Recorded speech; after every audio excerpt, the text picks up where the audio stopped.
Why do you go into prisons and play in rehab centers and inner city schools? When you have musicians like this, I'll tell you where they should be. They should be in concert halls so that people are writing reviews, right? They write reviews. They write good reviews. They play bigger concert halls. They make more money. They write better reviews. They play bigger concert halls. They make more money. And that cycle goes on and on and on. So why give that up to play in prisons? You know, when I go and play on death row, you know who knows I'm on death row? We know, the inmates know, and a few correctional officers. There's no building a brand, there's no company, there's no career, so then why do it? I do it because there's profound meaning. And when I'm on my deathbed, who's going to care about the brand? But I'll sure care about those people. So let me explain.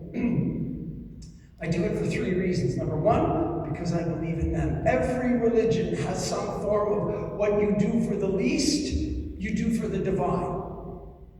Right? So, when I go and play there, I feel like I'm playing for Christ. So, that's one. I absolutely believe in them, and I think a society can only be strong when you are doing all you can for those who are downtrodden. So, that's one. Number 2, I believe in my incredible musicians. These 3 extraordinary soloists. And number 3, I believe in the impact of music. So let me explain that, because we live in a different time now. We live in a time where our young, everybody, you and I, we have full access to the World Library of Music. Do you realize we've never had that in the history of civilization? Our young can listen to whatever they want, wherever they want, in any environment they want, as many times as they want. There's absolutely no restriction. Oh no, but I'm going to be that parent that withholds the phone. Good, you do that. And then when they're at school, and their friends bring their phones, and they have full exposure to everything under the sun. So the question is, they can listen to whatever they want to. We don't even ask, is that good?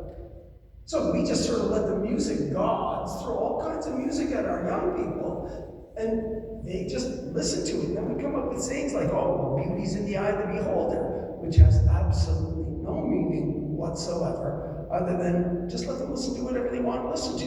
And you know, friends, if you don't think there's an agenda, I invite you to go and look at the Super Bowl over the last 13 years. Go and look at the halftime show. I was just trying to, maybe one of you can help me remember. What year was it again that they had that really good violinist to play at the halftime show? Oh yeah, never. So then the question is there an agenda? There absolutely is. They know what our young people are going to go for and what's going to sell, and we sell them on it. So the point right now, if you go and just read the lyrics to the last Super Bowl halftime show, just read them. They are so foul and they are so belittling to the human condition. And I'm just asking myself, when did that become normal? When did that now become like supermarket music, where we're just shopping while the music's in the background? When did that become perfectly acceptable on the most watched show in the history of the world, really? So let's dive into it a little bit more, because music has changed a lot, even in my lifetime. I'm 58, and when I was a kid, you wanted to hear music, first of all, you had to save $20. So it was expensive. So if I really wanted to listen to that music, I had to save $20. Then I had to get to the record store, which was tough. Because what would happen is your dad would come home from work, and you would say, hey, Dad, I got a great idea. I know you just got out of traffic, but how about you get right back in the car, jump right into traffic, because we have to get to that record store, because it closes at 6. I'll jump in the passenger seat. When they get there, you give me $20, so I can run into the store and buy music you don't want to hear. Tough sell, right? By the way, for those of you under 30, a record store is a building. You drove up to them, forget it. Okay, hopeless. Okay, so record store. And then if you got that far, friends, you took that record home and you put it on the turntable and you sat in that room and listened. We didn't walk around, we didn't have this, right? And now, our young have the world on their phones. They have the world. We've never had that. And we don't even ask, is that good? Because our young do little else more than they listen to music. It's behind every video game they play. It's behind every series they binge. It's behind every movie they watch. It's on in the morning. It's on during school. It's on after school. They are fully exposed to every ideology on that phone and all the music and all the videos associated with the music that are out there. They have full access to it.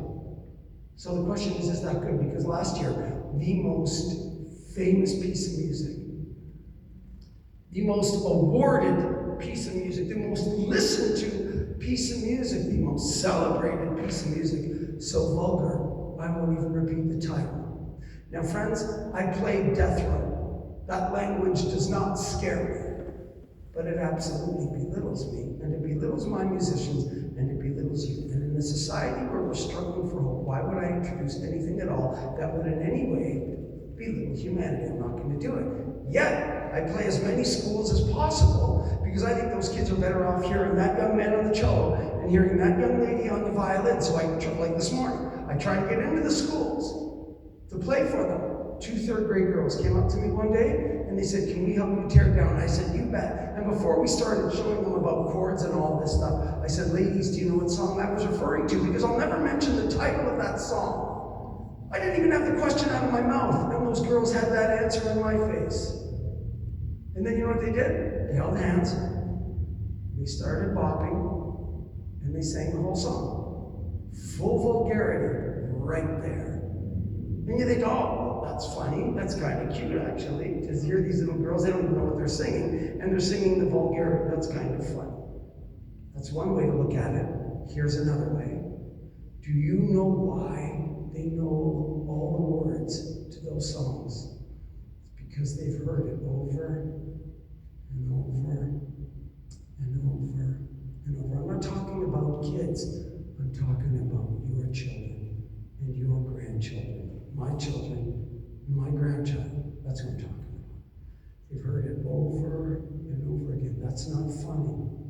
That's called formation. They are learning about themselves. They are learning to look at themselves and how society looks at them through those lyrics and through the videos associated with that music. And I swear to God, you give a little girl, a steady diet of that vulgarity, she will grow up thinking that she is only worth being looked at in the eyes of vulgarity, that she is worth nothing more. You give a kid a steady diet of pessimism, where nothing is good, nothing is worth achieving. I'll never get there anyway. Nobody can be trusted. You give them a steady diet of that, and they'll look at life as though nothing is worthwhile, not even them. You give them a steady diet of violence, where they say that the average teen now has killed over 18,000 people by the time he's 16, and all they do when they're done is press reset on the video. How, when you give them such formation, can they grow up looking at life in a really dignified way? And yet you give them a steady diet of violence. I see it in the prisons all the time, where their dignity and their respect only come from who they can intimidate and who they can dominate. You give them a steady diet of beauty, and they look at life through the eyes of hope and awe and wonder. Now, I'm not the first to talk about that.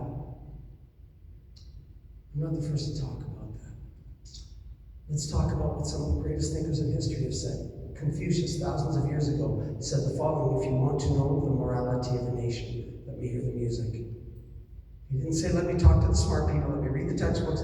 He said, let me hear the music. Plato, we govern, we have our laws, our society based on the philosophies of Plato. And this is what he said: you want to govern a nation, you don't need the laws.